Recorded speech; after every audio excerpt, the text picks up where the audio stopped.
Welcome to Play PSVR2, the podcast. Now, that was my best Alex impression. And since we got upgraded PSVR2 headsets, we did upgrade our mic and some of our audio equipment. So hopefully you'll notice a difference. And if specifically you're watching the YouTube, you may notice a difference in how we look. And no, Alex didn't get a facelift, although he needs one. I can't see anything. The mic stand still hasn't quite come in, so you're not going to be able to see my face. Happy birthday to you. Alex, are you ready to do an entire podcast without seeing my eyes, my face, my facial expressions? It's wonderful. This is already the best episode of Play PSVR2, the podcast that I have ever heard. This is episode 110 of Play PSVR2, the podcast, and I finally enjoy what I'm seeing on the other side of this call. Yeah, thank you, Adam. Thank you for upgrading your equipment so I get the full effect of Adam, the best audio of Adam forever. Apologies to the listeners. I look heavily disheveled. I have come down with COVID. I'm probably the last person on earth to catch it, and it's done a number on me and my family. And so as you'll see, as we go through today and discuss reviews of games, I have nothing to input, and Adam has plenty. But without further ado, Adam, what is your gamer juice tonight, man? I want to give out a shout out to Rob from the whole podcast.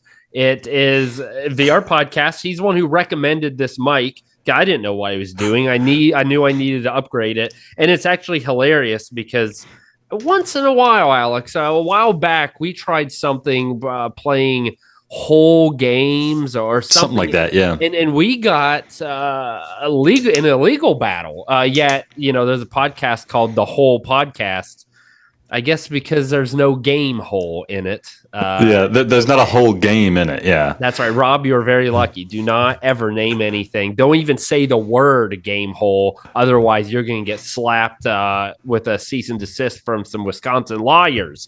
Regardless, I've got Gamer Goop. It is a Jungle Gym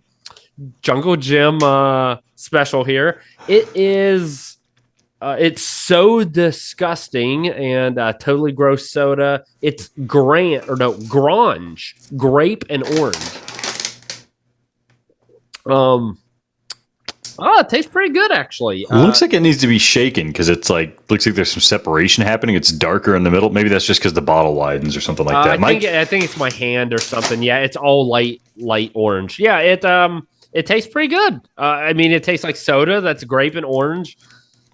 It's not gross. I don't know. I really understand what the marketing is there, but I fell for it, and now I paid probably twice as much for Fanta and whatever brand of grape soda there is. But anyhow, I'm ready to talk about games. You need to get done with your gamer juice. I'm excited to learn what garbage you're drinking tonight. Well, since I've been quarantined, I've basically been stuck in my home office for about 3 or 4 days now.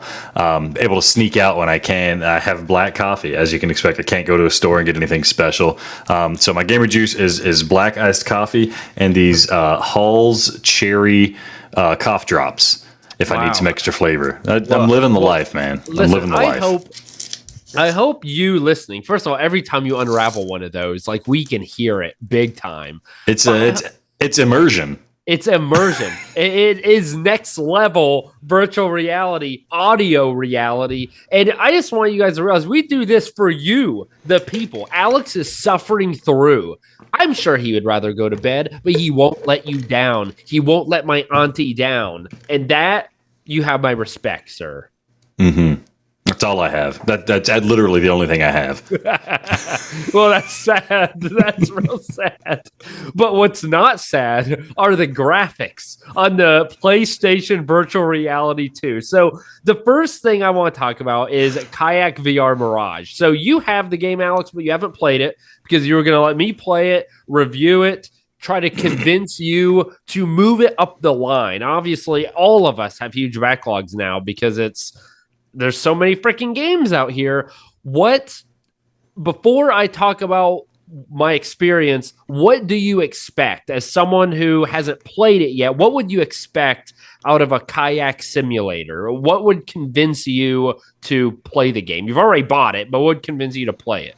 I mean, I bought it because I had this expectation that it's going to be like a relaxing game, a meditative game, a visually impressive and, borderline stunning game, which is all the hype's built up around it. But this is going to sound stupid and petty. Really, the thing that's going to push me over to playing it sooner is to hear that it's maybe short. Like if it's 2 hours and I can see everything, or 20 minutes for like a complete session of Kayak VR, like that's going to make me play it sooner because I'm not going to feel like I'm going to be investing in it at the expense of other games in the backlog. But really, I want to relax. I'm not a big kayaker, so I don't want to feel like I'm out of my element. That's one thing. But if it's as visually as impressive as it has been promised, then that's going to make me more excited about it. Yeah, and it's interesting that you will be very happy because almost everything that you just mentioned, and I don't have show notes in the episode here, so it's not like Alex read the notes, but what you just described almost verbatim is exactly what the game is like. So first of all, I've played a lot of the launch titles, and I can say easily this is the best looking, highest resolution game that I've played. I think it really is the best looking launch title for the PSVR2. So that's the first thing immediately it has going for it. I mean, the rocks have stunning detail, the skies, the water, when you look underwater, just everything looks incredible. So touche to them. It was the second game I played on PSVR 2 and I was blown away. So expect that, great visuals. So obviously kayaking is the name of the game. You got three main modes, all right? You've got tour mode, which essentially you just sit back and it's almost like you're still in a kayak, but it's like you're in a gondola. Like it's just moving by itself and you can witness the area and look at the sky and all that good stuff. Then you've got racing mode, which is simply you race. So each level has a certain race pattern. You go and you try to haul a butt and beat Shafe Dog and Gamertag VR and JBrat and me. And you can't do it. It's okay. And then third, you have explore, which is exactly that. You go in, no time limit, you explore. And what I really like is a game like this really it depends on the environments, right? How creative they are. And that's why one reason I was surprised. I was a bit skeptical by a kayak simulator, essentially because I kayak all the time. I'm like, I'm going to get bored very easily, but they did a good job. Like, for example, in Antarctica, there are a lot of cubby holes and passages that you can go down to explore. So at night, I don't really know where I'm going, but I'm kayaking through. I go in this cave, and if I keep digging deeper, there's little goodies here and there. Like there's holes in the ceiling in some of the cavern where I can then see the aurora borealis. But had I not gone into the cave and not explored, I would never have that cool scene that I would have been able to just witness. It was really cool. Sorry, I got questions here. I don't want to forget. I love exploration games like that, but the one thing is sometimes I don't know where I'm supposed to be looking, or I don't have incentive to look sometimes because I just feel like, maybe I'm not supposed to go down there. There's nothing for me. Is there any kind of like indication of like, hey, come down here, or any kind of motivation like a collectible or like a checkpoint or anything like that in the game that kind of lets you know like, hey, this is a place you might want to investigate? Unfortunately, there's not. They do have animals. So, like, for example, if you want to see a hunchback whale, you're going to have to not be in a cove. You need to go out in the deeper water. Or if you want to see a penguin, but you don't know that, if I go over there, I'm going to see a penguin or a whale. So, do you know that animal is in the environment before you play? Like, could I keep a mental checklist of like, these are the animals I want to see? Nope, you don't know. Okay. Yeah. So in a way that drives exploration because it's like, who knows what I'm going to see? But then again, you're right. I'm sure there are some aspects of some of the levels that I haven't seen yet because I don't know they exist. But the exploration mode is pretty nice. Like I said, it's just stunning visually. It is relaxing. The music they chose for each one of the areas is it's soothing and it's suitable for that area. It's great. The thing that sold me on the game, and easily my favorite aspect of the game, I'm blanking. I think it's Norway. I could be wrong. I would have to double check it. There is a level where when you explore, well, I should say not just one level. So many of the levels, when you go in and explore, you can choose what time of day you want to go in. You can choose your weather patterns. Some places, like more of the jungle, you can either go in the jungle or there's a beach close by. So you can choose, do I want to go to the beach or do I want to go to the jungle? And one of the places has a storm mode where you can enter. That sold me on the game. It was incredible. It probably in VR was one of the most impressive things across the board I have played. It looks so good. And some dude on Twitter tried to fight me. Come at me, bro. I'm not backing down. I said that it felt like the waves were pushing against you and fighting back. And he's like, PSVR2 it's not even capable of that. All this stuff, thinking that I meant like a physical force was pushing me. No, nerd. That's not why he meant. And then he was like, well, I think it's a hyperbole to sell more games. Like, do you think I'm in freaking cahoots? Like, we're getting a cut for every Kayak VR. Yeah, exactly. Yeah. Like screw you. We have like 15 people that look at our tweets. Like, what are you doing? Anyhow, it was so, one, visually stunning. Two, no, there's no physical force pushing you. But if you try to kayak in a straight line, you can't because the waves push you.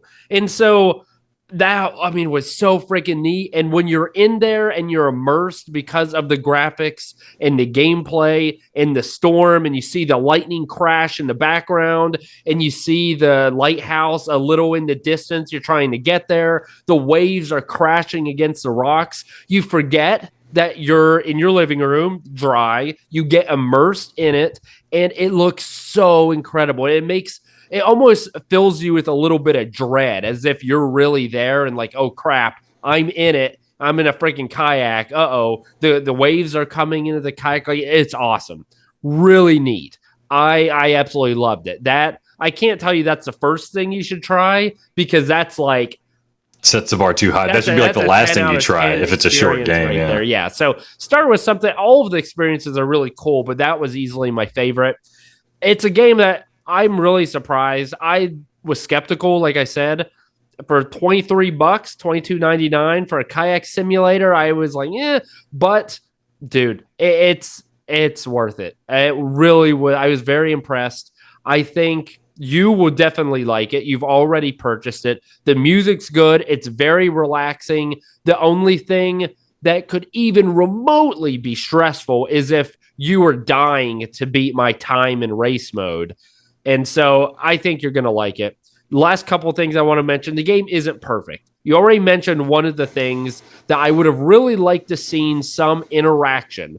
I would have loved, I would have died. I will almost single-handedly pay them to develop a Pokemon Snap type of interaction in this game, where there are only certain animals that you had to approach in a certain way, be really quiet, or like I said, go a certain method back alleyway to find them, or they'll too skittish and they'll run away, or have a camera so that when the hunchback whale jumps, you got to take a picture of them, and then that's linked to a trophy, or you can look back, or, you know, some type of challenge there that's not stressful. It's just something to give you motivation to explore. And I want to see all the animals, and I want just some kind of incentive structure, right? Yeah.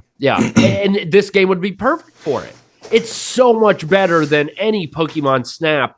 All they need is the camera and those little interactions. They don't, I won't harp on it. And I know that may not be their vision, so maybe it's unfair to list that as a criticism, but that's the only thing really they could add. In racing mode, some of the physics I feel like is a little weird. Like, the kayak just seems so unstable. I don't know. I know you're also racing, but I kayak all the time. And sometimes you get in the riffles and you can't control it. You get lodged and you either got to restart the level, or you can kind of reset yourself, but you lose time. And if you really are devoted into beating someone's score, that could be annoying, but that's not really the whole purpose of the game. So I think you're going to like it. I'm glad you purchased it. It's a worthy game for all to purchase and just witness. Also a great game for family or friends, someone who might get sick in VR, just to be like, look, this game is incredible. You can go and kayak in Costa Rica or Antarctica or all these different places. So how many places does it have? I'm thinking 6 or 7. Okay, that's a good number. I mean, just thinking out loud of things that might be nice because, well, I guess in the racing mode or whatever, what's the sense of speed like? Because when I actually kayak, I'm always a bit underwhelmed in that I feel like I'm putting in a ton of effort, and I don't. It's hard when you kayak to know how fast you're going, right? You're so far away from like the land, you can't really tell because the water's the water. You don't know how fast you're moving. Is there anything to give you that sense of immersion of like how quickly you're moving, how swiftly you're moving, to kind of match the effort to what you're seeing on the screen? So I would say initially you feel faster in this game than in real life. Like you have to put in less effort to go fast. However, to go faster, I feel like it's about maybe the same in real life. I noticed the harder I paddled, I didn't go faster. Clearly there's a way because some people are just destroying my score. So I don't know. It's probably like a rhythm you have to get or something like that. Yeah. Maybe, yeah. Yes, but you're going to notice when you first hop in, like, okay, I don't have to put much effort in and I'm moving. And that's kind of nice too. It gives you a little confidence pick me up. I'd like to see if like a dinghy mode where instead of having a kayak, you just have a little trawling motor you could put behind you with a sense controller suddenly vibrating a bzzz, and I could just like gently cruise around. And just because I'm lazy, lazy. That's why. It would be an interesting thing to see. Or like the incentive structure you're looking at. What if there are little things you could tap with your paddle, like little spray painted hands on a rock or something? You just got to find and tap with your paddle on a rock. That'd be fun. But I'm making up game design things that are probably not in tune with what they're wanting. But I agree with you that like incentive structure kind of scares me about this game. Of like, there's so much to explore and look around, but how do I know when I'm done? You know, that's something I hate. It's like, okay, I've seen like 5 cool things. There could be 100 cool things. There could be 6 cool things. How much time open-ended? Oh, I guess, what's the trophies like? Do you have any ideas? Is there a platinum or something like that? I don't know if there's a platinum actually. I did not. Because maybe the trophies list could help guide you into like cool things you could do that otherwise aren't explicitly told in the game. Yeah. I mean, some of them are like fun little things, like batting a beach ball up with your kayak. Also, I didn't even mention the haptics, in which you can. I mean, you could take a header off like a rock. So some of the environments you have to duck under to miss. You don't want to hit your head on that rock, or I can't really think of the word. Something that I've seen it in the video. Rock, yeah, exactly, just anything you hit your head on, yeah. And you get a little haptics there. The paddles do have a little haptics. It's not very strong, but I'm seeing that across all the games. So at first that was a complaint of mine, and then I took it back because none of the games I'm playing have strong haptics, which I'm personally disappointed in. But that's not a Kayak Mirage thing. That is maybe a developer's, maybe it's hardware, because I know the Tentacular guys said, they were like, you need to cut it back. So maybe even some of that is a Sony thing. But there is a platinum, and there are some in here. So I guess if I'm looking for some direction on what to do next in the game, I could always look to the trophy list. Now that's annoying to try to dive into, but at least it gives me something to point to and say, hey, here's something. I don't know. Even if in the game, if they had like a an options screen or something that was just like, hey, things to try, that would probably be nice. But I digress. I'm missing the point of the game in that sense, which it sounds like if I just want a relaxing, calm experience, it's fun of VR. This almost sounds like the ocean descent, competitor or corollary for like what PSVR1 had. You have a new person, never done VR. How do you make VR look cool? You put them in ocean descent. This would be a similar kind of thing of like, hey, you feel like you're kayaking and it's beautiful and you're having a great time in this place you'd never go in real life. So it's nice that that's out there. Nice that this is that, and it works really well, and it's really fulfilling. Yeah, the big issue there is, that's definitely true, but would I put them in a kayak or Gran Turismo 7? And I feel like I would put them in Gran Turismo 7. I feel like Gran Turismo is like a friend game. Like, whoa, Yeah, like Gran Turismo 7 is like your friends are coming over to play VR. Kayak Mirage VR is like you brought your VR to Thanksgiving. Like those two kind of things. Yeah. So as we move from Kayak VR, one thing I will say that we're excited for is we're going to have a running list of best PSVR2 games. So we're going to talk about some games now a little quicker because we didn't do an official review. So Kayak VR, Mirage, they're on the website, playpsvr.com. There's a review. We did a YouTube video for it. Like Resident Evil 8, I'm not going to do all those things, but I want to talk about Resident Evil 8, Alex. Okay. All right. F me. I know this is a game you haven't gotten into yet. You're playing Tentacular and Runner and Demio and Zenith and all these others. But dude, oh my. Oh, Alex. It is so I don't want to spend tons of time because I could, but I don't want to do that. But what I will say is Resident Evil 7 was easily scarier than Resident Evil 8 by far, not even remotely close. But you kind of told me to expect that. There certainly were some scary moments, but Resident Evil 8, the VR is mesmerizing, incredible. It is going to take a very long time, I think, for a game to overtake Resident Evil 8 as my number one.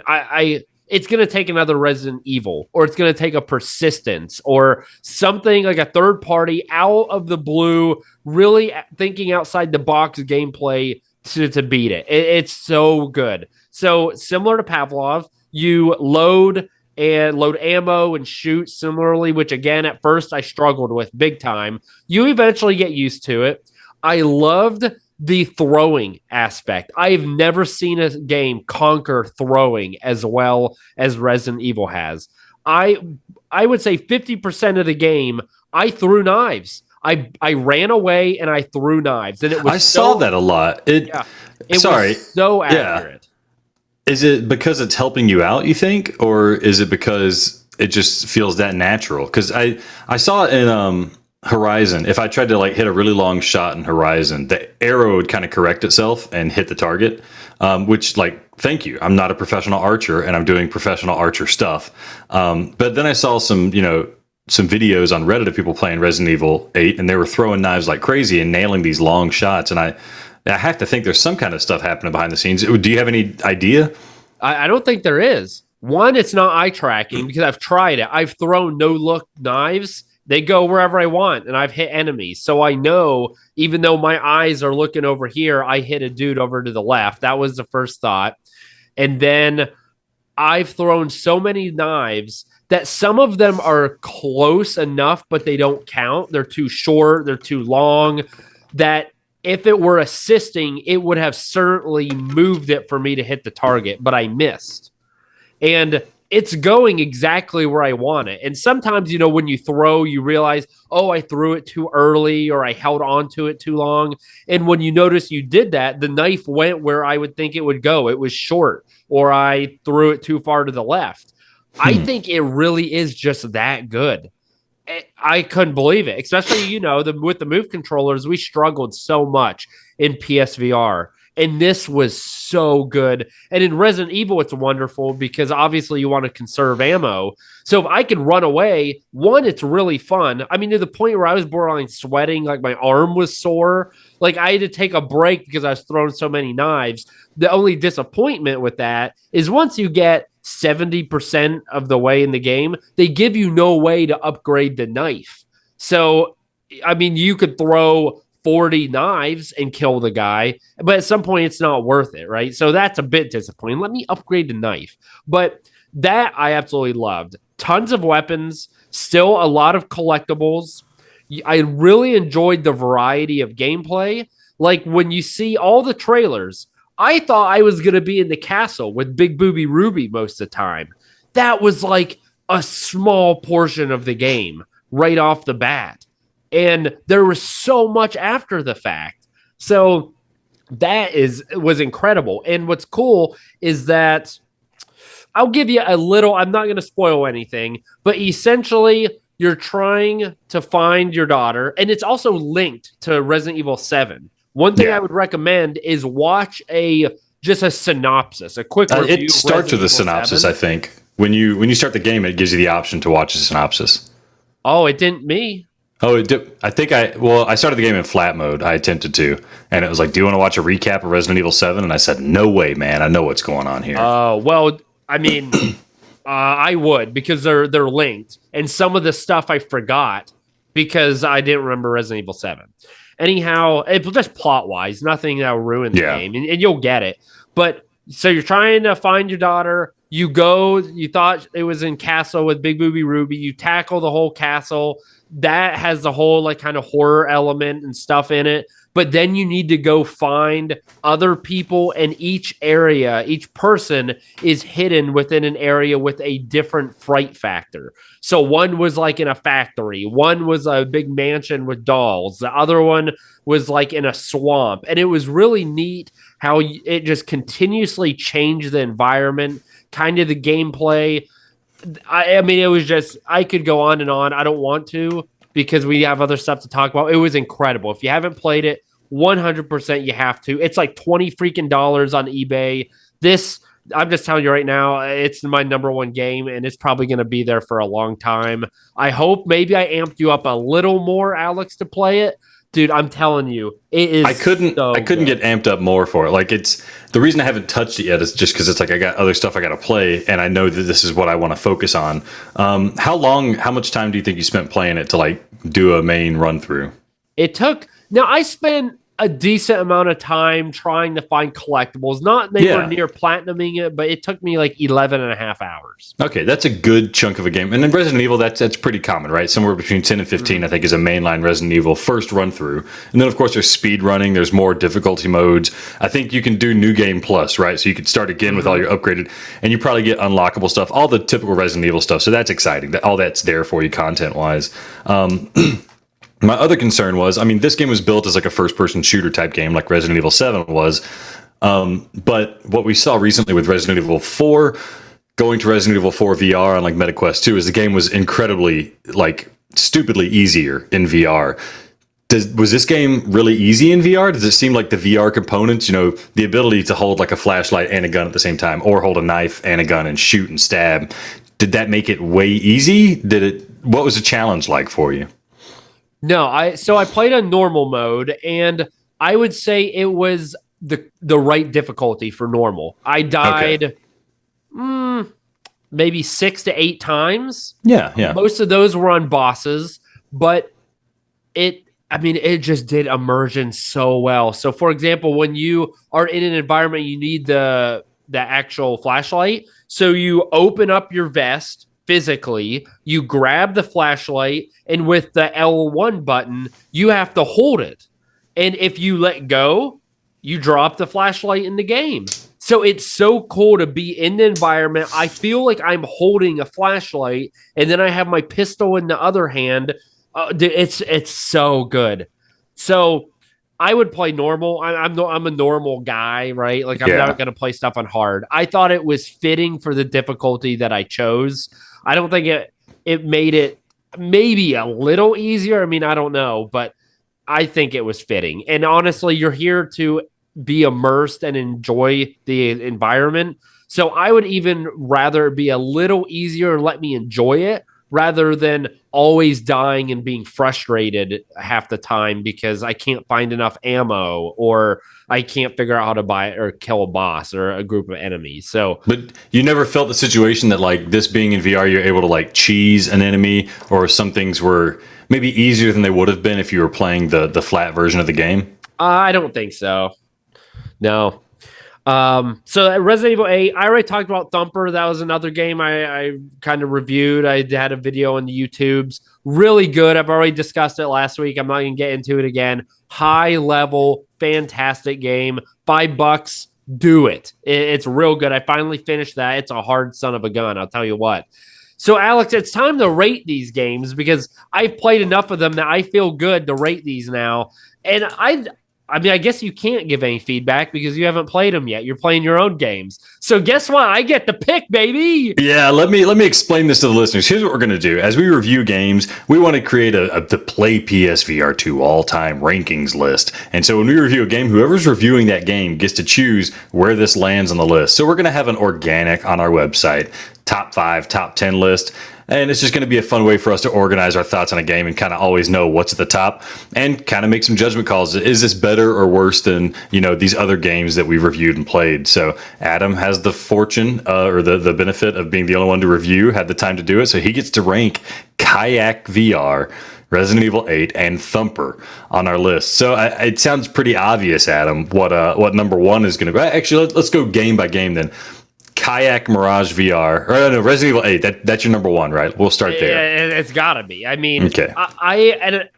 Maybe we won't have time this episode. People are saying, "Hey, Call of the Wild and Gran Turismo 7 is better than Resident Evil 8." I can't fathom that. I'm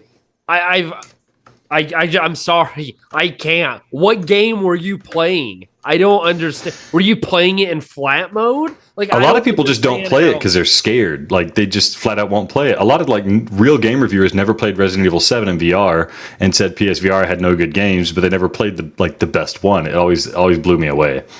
Well, but these are people who played VR. Like I don't know, but F that. It is the best game. It is number one. Kayak VR Mirage, because of the length, because of the meditative nature, I got to put that at number two. Thumper would be number three. It's a strong number three. It is a fantastic experience, but it's shorter. You've already played it. It does have limited, its biggest advantage is the atmosphere and the fact that you get that head rumble. So, very good. I think it's interesting. We don't have time to review Gran Turismo 7. We've played it enough. Can we just put it on there? We don't even. Everyone's we can talk more next week about it because I've played more and I got more I want to do in it. But I think this is a good way to shake it up now because. So this is our ranking so far: 1, 2, and 3. Resident Evil 8 is number 1. Kayak Mirage is number 2. Thumper is number 3. Cool.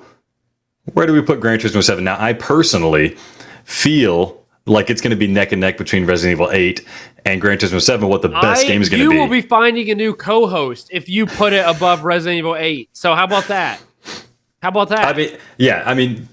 This is the issue with our ranking thing.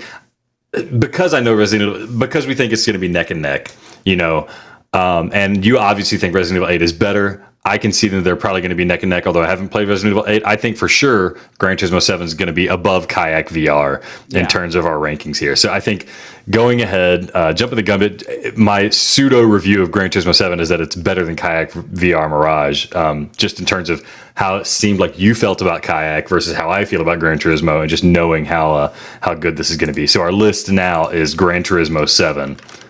VR mode, we'll say, is number 2, Kayak is 3, and Thumper is 4.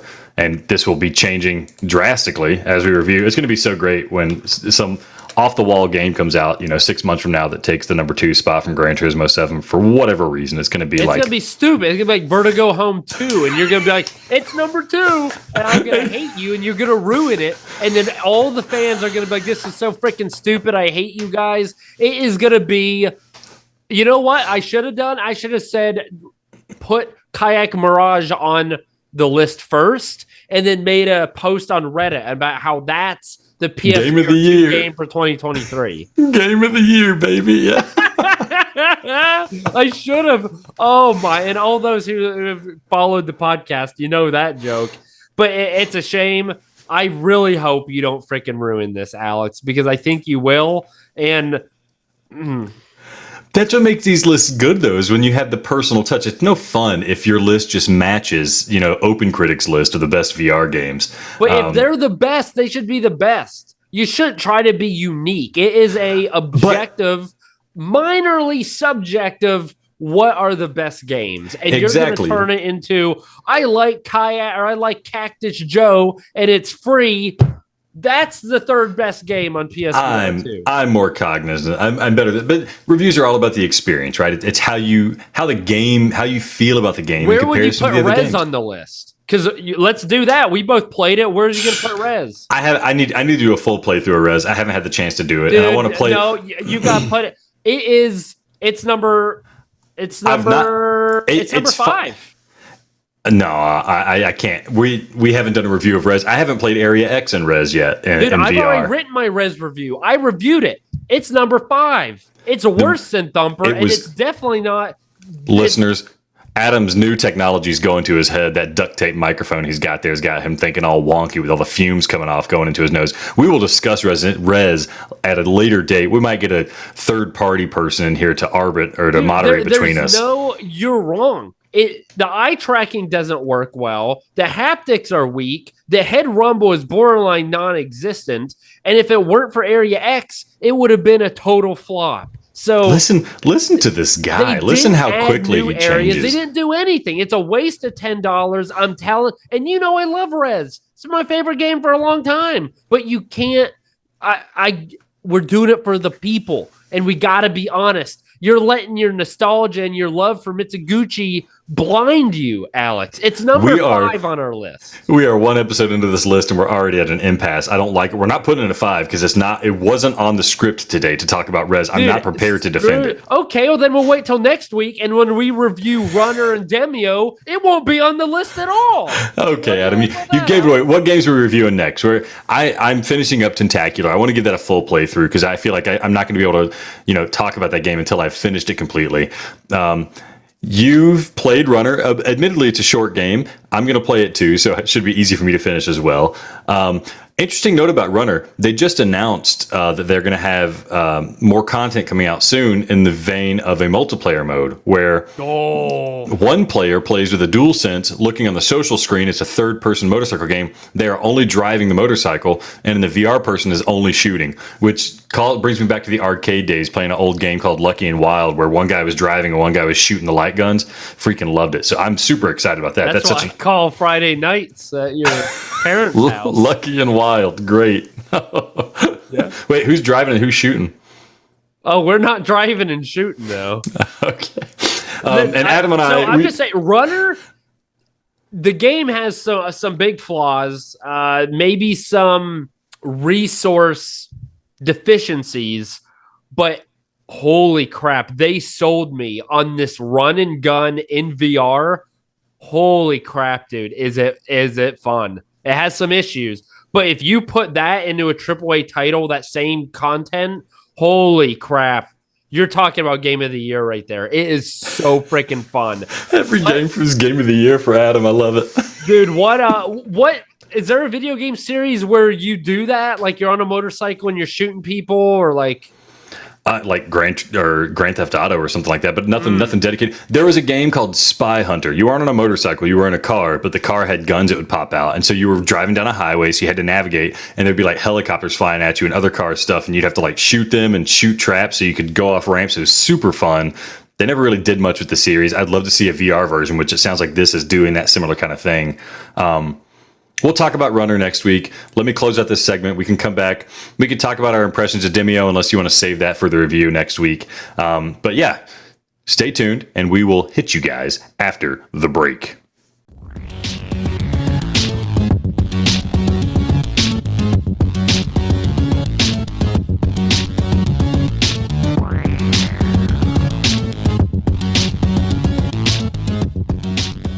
We're back, and I'm going back at it. I am amped up. I am going to fight for Resident Evil 8. This is bull crap. It is, I don't understand how it is just isn't unequivocally the best PSVR2 game. I cannot fathom. I've played Gran Turismo 7. It's very good, but it's not the same, man. Like maybe if you had the entire rig, maybe it would be close, but without the rig, no way. You like Gran Turismo 7, Alex. Why do you think, and I was thinking about this in the shower the other day, it's very good, but what makes it like that great? It's still racing. It's still driving a car. So I don't understand what makes it that great. So, yeah. I mean, when Gran Turismo first came out, it was one of the first like real racing simulators that made you feel like you were really driving a car. And it took into account a lot of important things about how cars handle and weight distribution and just the physics of driving in general. That was like a revolutionary leap for racing games in general. But even though it got better and better, the physics got better, the graphics got better, Gran Turismo 7 came out on PS5, there was still that disconnect of like, I'm still playing a video game. I never feel like I'm racing unless I put all this extra stuff into it, like buying a mount or something. But there's still that like lack of depth perception. You know, it's still a 2D screen, although it's 3D representation. Putting it in VR now completes that package to where it's like, what else could they possibly do to make this more realistic? There's nothing else we need. We have everything we need now. I'm sitting in the car. When I check my blind spot, I'm actually checking my blind spots. I'm checking my rear view mirror by looking at it. That's an incredible thing. Small details like that, but it's incredible. When I'm overtaking, I can gauge the distance between the car in front of me. So it really does change how the game feels and how the game plays and how one drives when they're playing Gran Turismo 7. And it's like that, I don't know. It's always out of reach how you get to that point in a video game for that like very niche customer base of like, I want to feel as much like I'm driving a car as I possibly can.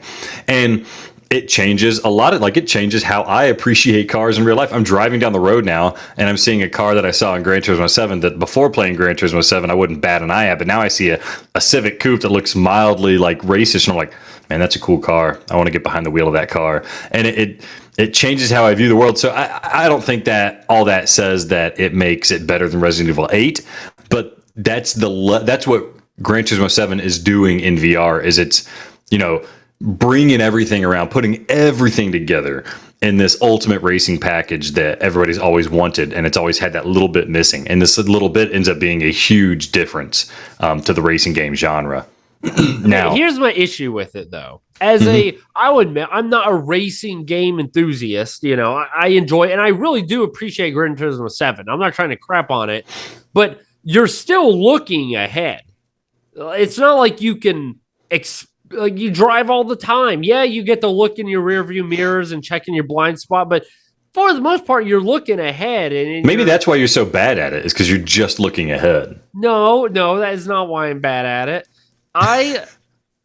But like in Resident Evil 7 or 8, like I feel stuff. I physically in room scale creep, and I turn. Like when I'm anticipating an enemy, I take the corner and I like peek and I look into the outhouse, and like it makes me feel stuff. And you have to physically move and alter the way you think and the way you approach certain situations, where Gran Turismo 7 just doesn't do that. So it's still very good, but I just can't see how, and it's not just like one person. A lot of people are like, yeah, Gran Turismo is the best game. I just don't understand how. I think what you're really barking up is like the tree of simulation versus game, right? Like the game mechanics of Resident Evil 8 are probably better than Gran Turismo 7 because, like, truth be told, the AI in Gran Turismo 7 isn't anything incredible. There's like the new Sony AI or something doing that, but like the racing is just racing, and the way you win is that the cars are kind of slightly dumb. Your opponents are slightly dumb. It is fun to play multiplayer online and compete with people like that, but you're right in that you're not having to compel yourself to go for, like Resident Evil 7. I had to work up gumption to finish that game because I was in VR, and I had to, you know, check in with myself and be like, hey, remember, you're playing a game here. And, you know, Gran Turismo 7 is never doing anything like that for me. So there's cool things there, but I think really you're just looking at the comparison of a simulation versus a video game. And Resident Evil 8, I mean, the Resident Evil series is always been kind of like this cornerstone or testament to games in general, and how fun games can be and how cool games can be. And Gran Turismo 7 has never really been about that. It's been about how cool cars can be, and it's a cool way to enjoy cars. So I can see why that's an issue. Now, this does bring up one, like, I don't know why they didn't do this. When PSVR2 came out, all the reviews were like, this is incredible technology, this is great, we love it. There's no good games for it. And they only let the reviewers play Call of the Mountain and a handful of these games, and the reviewers either they could play but couldn't talk about Gran Turismo 7 and Resident Evil 8 when everybody knew those were going to be titles at launch. I'm wondering why Sony didn't say, hey, before you say we don't have any good games, check out these two, you know, awesome, the pinnacle experiences we have right here. Because do you think Resident Evil 8 alone would have changed the, I don't know, the what seemed like the global opinion of the PSVR2 when it came out, where people were like, I mean, the games are good, but like they're not that good. I don't know how you play that and and don't are amazed and be okay. I'll buy it because of that. Now, what I will say is, in terms of the worldwide opinion, I do think Gran Turismo 7 plays a bigger impact for that, because if you're a gamer, you're gonna like Resident Evil and you're gonna play it regardless. But there's more people who aren't gamers, but they would buy a headset to play a racing sim in Gran Turismo 7 because that's so good and the feedback has been miraculous. So I don't know why they didn't do that. It is, and it's not like maybe subjectively you could say either game is bad. Like, no, both games are unequivocally great. So it's not like they were risking that someone was going to give them a bad review. I don't know why they did. Yeah, and the other frustrating thing is, and I think we see a couple of review sites doing this now, where they're going back and re-reviewing Gran Turismo 7, re-reviewing Resident Evil 8 because VR has been added in. But we have missed that a little bit, right? That Resident Evil 8 is no longer going to win Game of the Year awards because it already came out. It's already been out. It's been there and done that, and it won a couple of awards. But looking at Resident Evil 8, the whole package for Resident Evil 8 is now there's a VR component, and the whole game is VR, and it changes the way you play the game, and it makes the combat better. It makes the scares and the thrills better too. It's kind of a weird, frustrating marketing thing that, I still know people who love Resident Evil 7 and didn't know that it was in VR, didn't know the whole game is in VR. I had so many conversations all through PSVR 1's life cycle, like, hey, you like VR? Think about this. That Resident Evil 7 game you loved, it's entirely in VR. The whole game. You put on the headset, you play the whole game. And they're like, that's incredible. And then they never try it. But it's so confusing to me. Like, Resident Evil 8 was up there with, I forget what game came out at the same time that year. It was like one of 2 or 3 games that were up for Game of the Year noms. And now that it's totally in VR, it seems like nobody's really talking about it except for us people who were pumped for it because we were anticipating it, we got it, and we're loving it. Yeah, I just can't believe if they took Resident Evil 7 and they added this technology. I think I don't know how it's not a 10 out of 10, a borderline perfect game.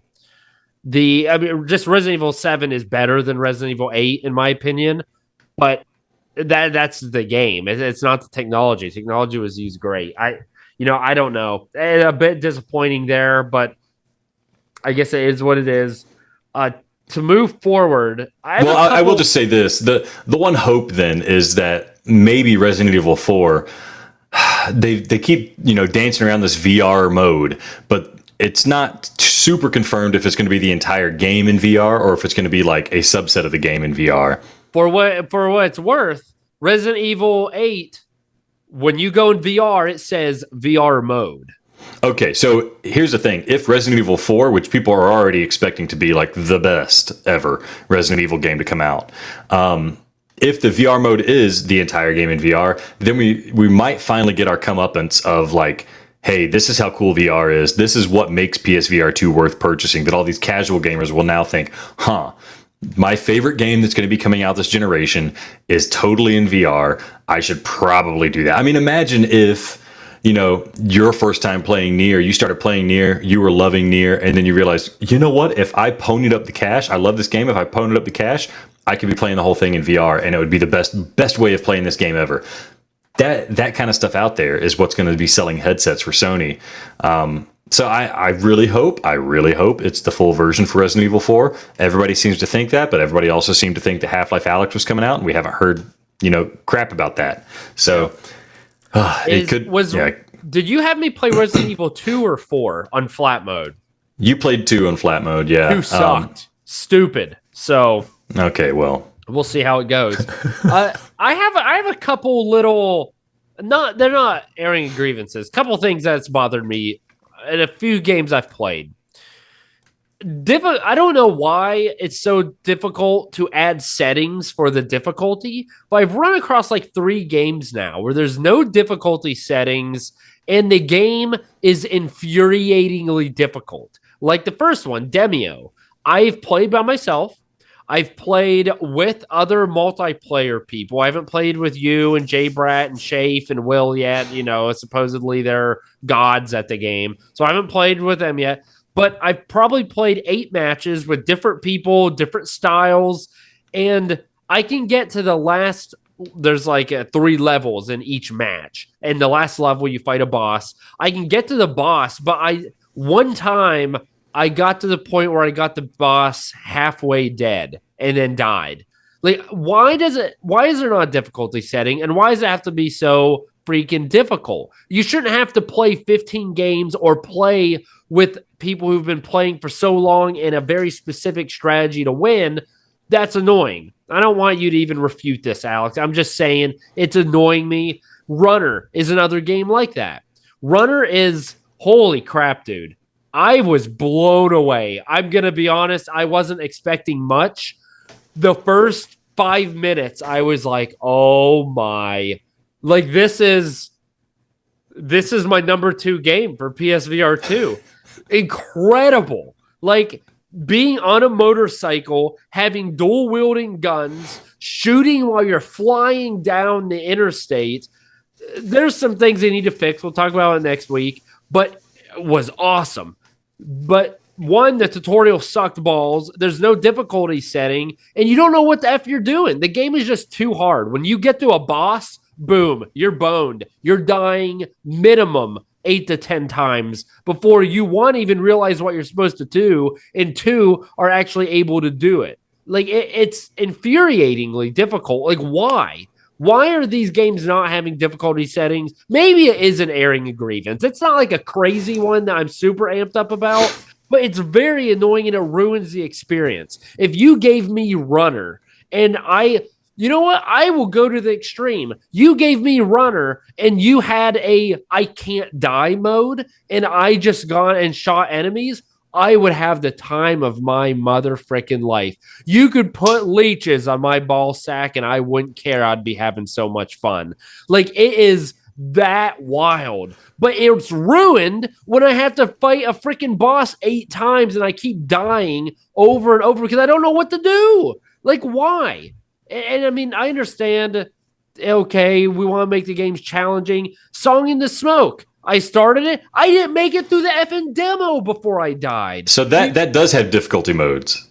That one does. That is on. Yeah. I did it on normal, but it's. I think I said demo. I meant tutorial. Why do you die in the tutorial? And the thing, it's not like I effed up and I walked in front of a tiger and it ate me. I don't know why I died, and it didn't signify that I'm dying. Like, the screen kind of flickered red.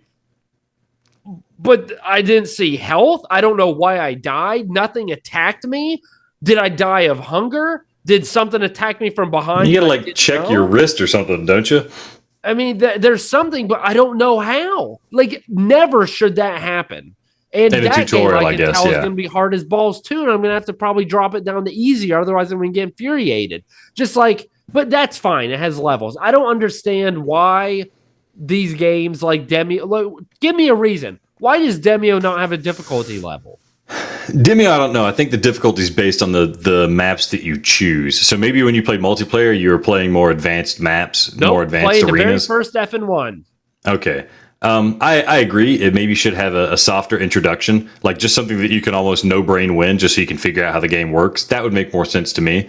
But if they did that, right, that's content they're putting in the game that you're probably never going to touch again. So for a bit, it's like replayability. Now, but I agree. There should be, an easier mode, or at least when you select a map, you should be able to select easy, medium, or hard, and that lowers the number of enemies or something like that. I could see that. For Runner's a pretty short game, and its design philosophy is like the arcade shoot 'em up type games like Galaga or something like that. The idea behind not putting a difficulty mode in it is that just like old school games, you put in the quarter, you play as much as you can, you die, you put in the quarter again and play. So adding a difficulty mode would just cause people to run through the 90 minutes or so that the game is and then never come back to it again.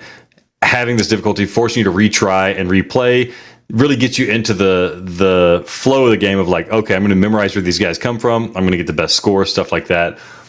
I can understand. Although I do see what you're saying. It would be nice to have like an easy mode. Now, what you don't know, Adam, is that you're drifting into a hotly contested debate amongst the gaming community at large about difficulty modes. Because there was that game Sekiro. I don't think you ever played it. It was one of those like Dark Souls types games. There was a huge debate in the gaming community about an easy mode. People loved that game, but they couldn't play it because it was too hard, and they demanded an easy mode, and it never came.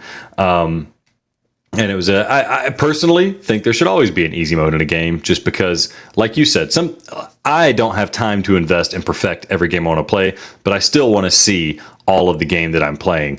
Returnal was another game that had this debate, and I could see the case for an easy mode in Returnal. Personally, I loved the challenge in Returnal and the progression and stuff like that, but also I liked the story. I liked the environments, and it's a shame that people might not be able to see that stuff if they just don't have the skills to get there.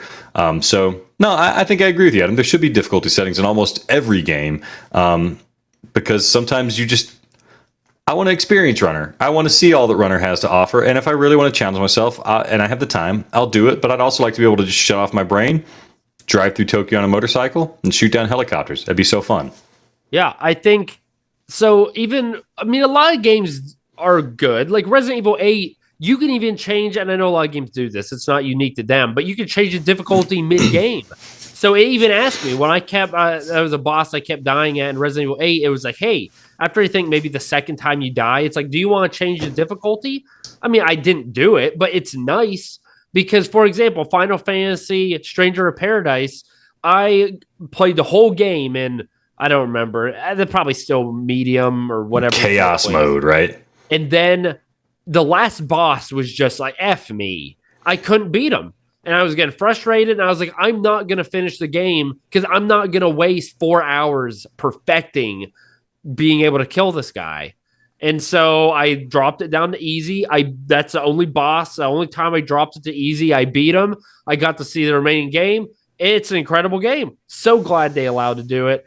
I feel like Runner is even a game that for a while, I just accepted that I was going to die. And I looked at the environment around me because you're so focused on shooting and where the enemy's coming from and avoiding cars and trucks, things of that nature. You don't have time to look at the city you're driving through and the sky and the billboards. And it's really cool. But you can't do it because the game's so freaking hard. If they had an easy mode, I would be looking behind me. I'd be trying to do trick shots. I would have a lot more fun in it. So I don't know. I don't know. Runner, expect big things next week. I'm excited. I really like it, and I'm reviewing it. I'm gonna put it on the list, and I hope you like Gran Turismo 7 at number 2, buddy, because it may not be there for long. Dude, that's a good. Okay. What else? There are some announcements. I don't know these games, Alex. Hopefully you can tell me. 10 Hearts. Have you ever heard of this? 10 Hearts VR. No, I'm going to look it up right now. I don't know. So it's coming to a flat mode in April, I believe. And then in the summer, it's coming to VR mode for PSVR2 and the other headsets. So they say it's an immersive puzzle adventure game wrapped in a powerful tale of love and compromise, which seems just like your type of game. You love puzzles, you love compromise, and you like to cry at games that pull on your heartstrings. This is what it looks like. It actually almost looks like a jacked up Pinocchio. Almost like if Alice in Wonderland and Pinocchio mixed. Like the puppet master seems to be like kind of mad. There's not much gameplay on it, but it seems to have a creepy atmosphere like Alice in Wonderland. And then the toy is a little soldier. It kind of looks like a Pinocchio. One of those guys you see in Christmas time, that type of soldier. Like a wind-up toy soldier, yeah. Yeah. And so, I don't know. I mean, just a game announcement. I'm all for games. This looks unique, looks different. Bring it on. Like I said, I'll let you review it because I think this is a game, like I said, suited for your liking. And who knows? It could be a future number 2. So I'm watching video footage of the game right now. It looks like that game Humanity, right? Where you set up a path and the humans walk along that path or whatever, and you're trying to guide them all to safety or something like that, which could be cool. This is kind of a tried and true gameplay mechanic. Although the aesthetic of this is really fun, like you're in this environment where there are people doing stuff, and you're navigating around them, and it actually looks really inventive and charming. Visuals look nice. Oh, but then you can get like a free. Okay, it's getting kind of confusing looking, but man, if this is in VR like it looks in flat, that's going to be really fun. So I'm excited about it. You said summer is when it's coming out? Yep. Okay, I'm not gonna pay attention to the flat reviews. It's only VR mode for me. Yeah. Exactly. I like it. Speaking of, well, I don't know, not speaking of, but interestingly, Firewall Ultra, a game we are anticipating big time. Can't wait to get in that lobby. I am foaming at the mouth to be in that lobby. It's been said that they are going to be, the engine is Unreal Engine 5 for the game. Now, I know that's newer Unreal. I'm assuming that means good, maybe better graphics, but how about you tell me and maybe the listeners why that matters? So do you care? So, I mean, it's the latest Unreal Engine, right? So it's the one that has all the GWiz stuff that maximizes the PlayStation 5, capabilities. I think they had that Matrix demo for the PS5 that came out. That was a showcase of the Unreal 5 engine that looked kind of photorealistic. So it's nice that they're using the latest and greatest technology. We're going to be seeing really, really nice graphics, lighting effects, good scaling and physics engine and stuff like that. Is it a big deal? I mean, it's a good deal that they're using that and not using the old engine that they use in Firewall 0 Hour. It's not a big deal because Pavlov is already doing it, and Pavlov is obviously its primary competition in this space. Now, one thing I'll say, Adam, you were kind of sarcastic in your response of how you were looking forward to this. You being a person who had difficulty in Pavlov due to its like military sim nature of like manual reloading and stuff, Firewall is not going to have that stuff. It's not going to have the uber manual, uber simulation reload. I think it's just a button press or probably bring it to your chest or something like that. So I think if they can get this lobby stuff, which there should be no reason why they should have this issue again. Everybody knows that's the biggest weakness of the first game. Their biggest problem is they're on a platter for them to solve, and they've had plenty of time to do it. If they solve that problem, this might be the game you were hoping Pavlov was. The issue is the user base going to be there now that everybody's invested in Pavlov? They've learned Pavlov. They love Pavlov. Yeah, I mean, Firewall Ultra is probably going to look stunning. It's probably going to be an awesome game. Let's just hope that the user base is there to match how exciting it could be, given that Pavlov has kind of eaten its lunch already.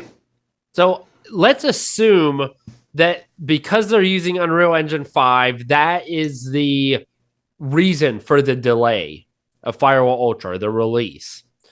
With that assumption, do you think it's worth delaying the game to use Unreal Engine 5, or do you think they should have maybe tried to push for a launch title release and stick with maybe not all the benefits that Unreal Engine 5 could provide? Absolutely not. They need to use Unreal Engine 5 because Pavlov is already using it, right? If this came out and looked like a high-resolution PlayStation 4 game or a PSVR1 game that just has higher frame rate, that people would have seen that and Pavlov would be like, well, no contest. This is stupid. Why would I do that? Why am I going to play this arcade game when I could be playing this cool-looking realistic game? So, it's definitely worth the delay. If they weren't already planning on Unreal Engine 5 from the get-go, if they delayed it for Unreal Engine 5, that was the right choice. They have to at least match what Pavlov is doing in that space. For what it's worth, I think Pavlov has weaknesses. Like, I think for sure. It could be better. I mean, there's definitely room for improvement. So they got that going for them. I have gotten better at loading and unloading. I practiced on my own on some bots. I'm definitely better now. Am I going to be at the level of, some of these people who play all the time or have been playing for years? I don't know, but I'm better at least. I don't sit and dink with myself in the corner for 45 seconds trying to reload and then get shot in the back of the head. At least not while you're playing VR. Yeah. That's true. So ProTube VR is working on a gun stock compatible with the Sense controllers. We talked about how much we miss the aim controller. Now, this isn't an aim controller, but it would at least give us a stock for some of those. I mean, the one issue I could find with this is, one, it's awesome. I mean, I'll buy it. I'll review it, let you know how it is. I'm pumped for it. But what if you have a game like Pavlov where, okay, you had a shotgun for a second, but now you're using pistols. Well, I don't want to shoot pistols in a stock. So I don't know. You think this is going to be mainly for games that you only use two-handed weapons? I mean, people playing Pavlov are probably using two-handed weapons 95% of the time, right? You start off with a two-handed weapon. That's your primary go-to. You only pull out the pistol if you need like a quick gun to skip a reload on. Now, the issue is how is this going to integrate into that stock, right? Maybe the right gun is like permanently affixed to the stock, and maybe that's all you need. But for me, the issue with playing Pavlov is like I have this hand floating out there. It doesn't really make sense for me on how I'm going to be aiming and things like that. But if they have a quick way of somehow getting it attached in that I can, fluently pop it back out, grab, ammunition and reload and stuff, because that's part of Pavlov, right? Is you have to have that left hand free or that other hand free to do all these extra mechanics. If it's not easy to pop in and out of that stock, they're going to be at a detriment there. I have a feeling they must have already solved this because they have a lot of people suggesting this for like the Quest and stuff like that. But the unique design of the Sense controller makes it a bit more difficult, where it's not going to be just like a nub sticking out of the bottom of your hand you can slot in. They got to figure out some clever way of attaching that ring or attaching the front of the controller or something to a stock. I mean, even if it's something that I could just grip with my pinky to give me some stability, that might work. I'm interested to see what they come up with. I'm not super optimistic about its implementation, but I'll keep an open mind because I really would like to have just something physical to correspond with Pavlov whenever I'm playing Pavlov. Yeah. A final bit of news we've got is the last Clockwinder was released at launch. Yeah, so this is not really news, but I didn't know. This is a game I was really looking forward to. This is like that game Transpose, Adam, that you hated, but I absolutely loved. That's why I haven't even mentioned it. I don't care. Have fun playing it, Alex. I can't wait for it to be number 2 above Runner on our list. It's probably going to be number 1 above Resident Evil 8. No, I mean, I didn't even know this game was out. I don't know what the deal was. They might have announced it was a launch title. It was in one of those lists where they were like, these are games in the launch window. And I was just waiting for this to come out next month or something like that because I thought it was going to be like all the other ones. But no, it's a game that's right up my alley. I'm excited about it. Have no idea when I'm going to play it because the backlog is so huge, but it's one that I had my eye on and now I need to put my wallet towards. Just a reminder to people, if you like Transpose, this is going to be one of those games. Wildly highly rated game in the PC VR space, so it's quality. How many awesome games do we already have? The number seems limitless. Yeah, so Alex, what is the game plan? The last topic I want to talk about tonight. What is your game plan on games you want to play coming up? Oh well, I got to finish Tentacular. I'm gonna play Runner because I know like it's 90 minutes to get through it all. Although there is like some prequel stuff you can listen to, so I'm going to dive into that a little bit. There's a soundtrack you can download. I want to get as much into Runner as I can, and then I need to finish fleshing out Demio. I started Horizon Call of the Wild, so maybe if I play enough Demio to feel like I can do an accurate review of it, I find some extra time, then I'll probably start finishing up Call of the Wild, or Call of the Mountain rather. Sorry. Then the next game on my list, once I get those out of the tunnel, I really want to do Song in the Smoke. I got to get that done at the very least before Green Hell VR comes out. But also just because developers did a really good interview for us, and I'm really excited about the game. I want to make sure I play the game while that excitement is still there.